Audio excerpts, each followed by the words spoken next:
Hi, I'm Dr. Esme Schaller. I'm a clinical psychologist, and I direct the DBT program at the Young Adult and Family Center at UCSF.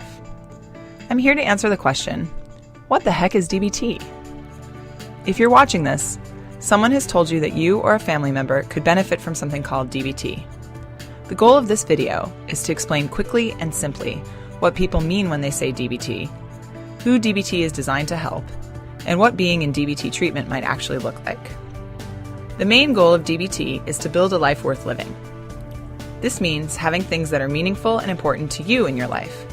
So this could mean music to one person, horses to another, and a quiet room with lots of books to someone else. DBT is not a suicide prevention program or a way to stop people from doing behaviors that bother others. DBT is to help you.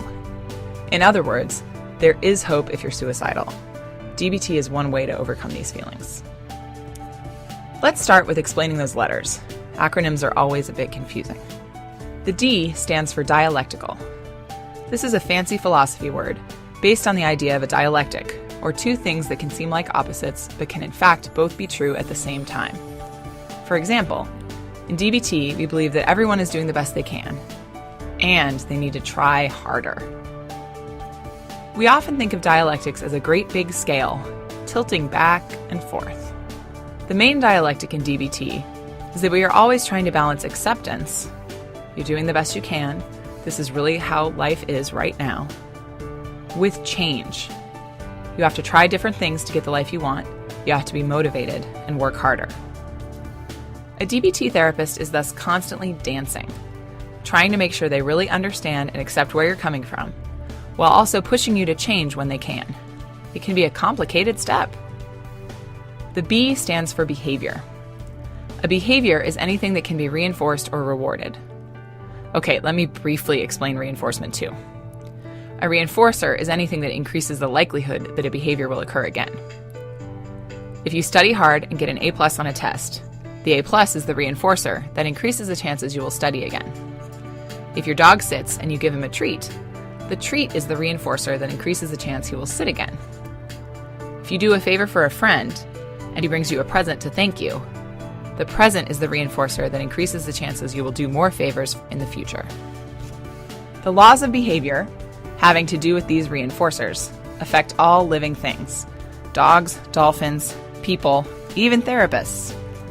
DBT recognizes this and tries to harness the power of behavior change to move you closer to your goals, your life worth living. In DBT, therapists work with you to establish target behaviors, things that you are working to increase, or often in the beginning, decrease, to make your life better.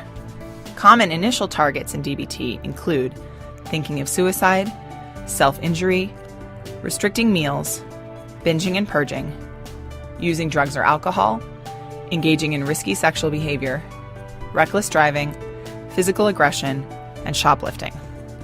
The T stands for therapy, obviously. But DBT is different from other therapies you may have participated in or heard of. DBT therapists have a lot of specialized training in DBT and follow many assumptions and guidelines in their work as DBT therapists that differ from other therapy traditions.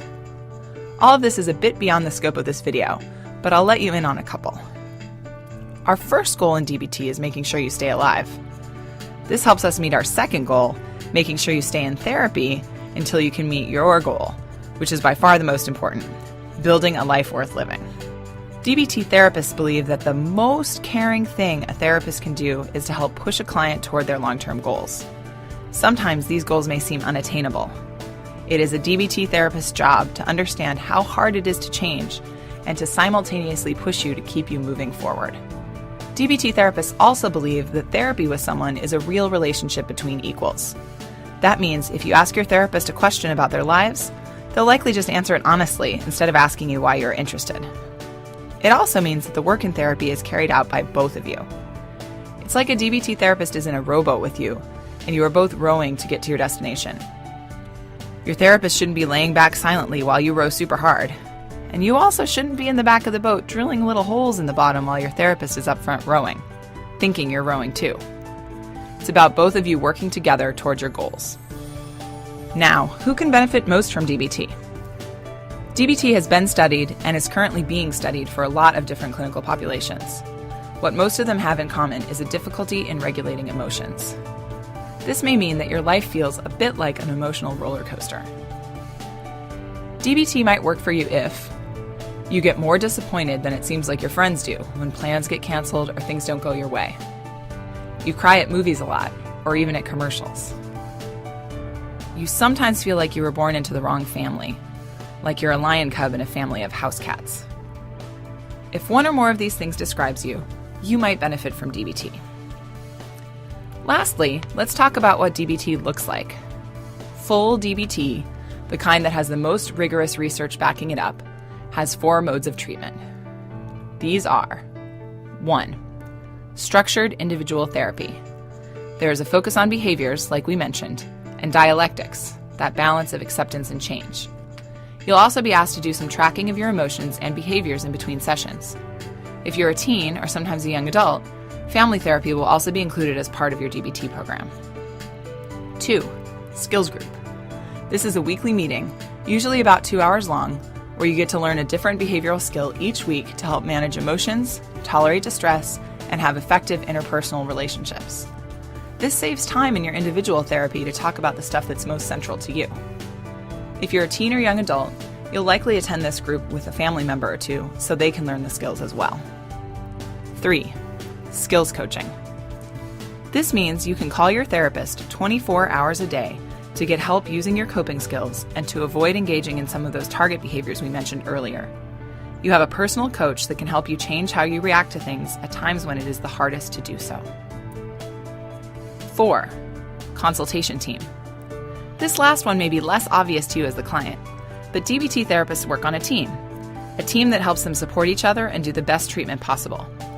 This is essential because changing life-threatening behaviors that have been going on for a long time can be really stressful. If your DBT therapist does not have a team, it's not DBT. Altogether, this takes about 3 to 4 hours per week. Another goal of DBT is to keep you in your life, going to school, going to work, seeing your friends, so it does not take up all of your time like some other intensive treatment options might. So, you now know what the heck dialectical behavior therapy is. You've got the acronym down, you know a little bit about who it's designed to help, and you know what it involves.